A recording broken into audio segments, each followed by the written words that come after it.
আজকের দিনটা প্রত্যেকটা ভারতবাসীর কাছে অত্যন্ত গুরুত্বপূর্ণ এবং উল্লেখযোগ্য একটি দিন।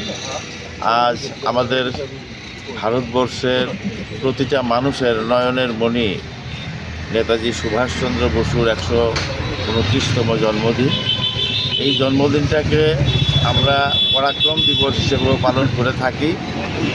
নেতাজি সুভাষচন্দ্র বসু সম্পর্কে নতুন করে বলার কিছু নেই, যদিও নেতাজি সম্পর্কে আমাদেরকে অনেক কিছু জানতে দেওয়া হয়নি।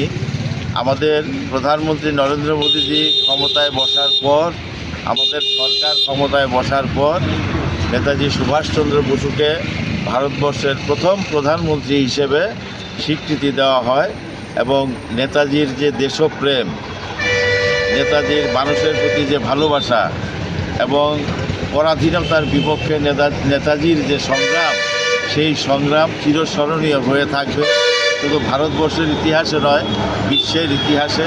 কাজে এমন একজন ব্যক্তি নেতাজি সুভাষচন্দ্র বসু, যাকে নিয়ে প্রতিটা ভারতবাসী গর্ব অনুভব করে থাকে এবং নেতাজির যে দেশপ্রেম, সেই দেশপ্রেমের প্রতি প্রত্যেকটা ভারতবাসী যেন আকৃষ্ট হয়, সেই দেশপ্রেমের প্রতি যাতে প্রত্যেকটা ভারতবাসী উদ্বুদ্ধ হয়, সেটাই আমাদের প্রত্যেকের চেষ্টা থাকবে এবং ভারতবর্ষ বিশ্বের একটা অন্যতম শ্রেষ্ঠ রাষ্ট্রতে পরিণত হবে নেতাজির পথ অনুসরণ করে। এটা আমরা সবাই আশা করি। সবাইকে ধন্যবাদ।